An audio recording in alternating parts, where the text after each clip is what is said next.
بسم الله الرحمن الرحيم anigoo ku bilaabay magacayga Cabditaar Madaxow ana taliya macalimiinta degmada Buurgood iyo guud ahaan deegaanada hoos yimaada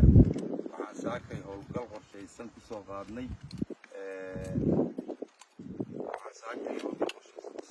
howlka degmada Buurgood anagoo ka soo dhaqaaqnay Daaru Nicmo hadda meesha aan taaganahay waa wadada isku xirta Albacd iyo Buurgood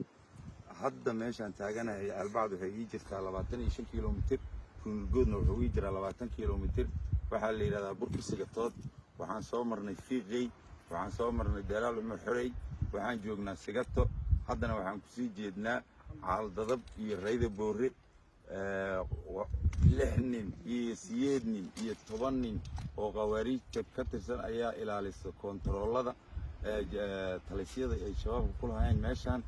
haddana waxaan idin tusi doonaa kaliibkayna xiga ayaan idin tusi doonaa wixii ay biyaha ku shubanayeen gaadiidkii oo saaxiibada caalamiga ah ciidamada xoogga dalka oo iskaashanaya duqeyntii meelahay ka geysteen intaas ayaan iyadana kaliib idin kaga soo duubi doonaa waxaan ku dhiirigelinaynaa oo ugu baaqaynaa ciidamada xoogga dalka iyo saraakiisha hogaamiso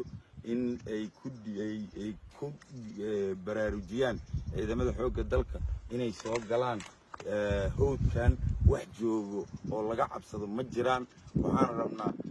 anagoo ah ciidankii deegaanka waxaan diyaar u nahay inaan horkacno ciidamada xoogga dalka god walba iyo geed walba oo shabaab joogana aan geyno waa mahadsantihiin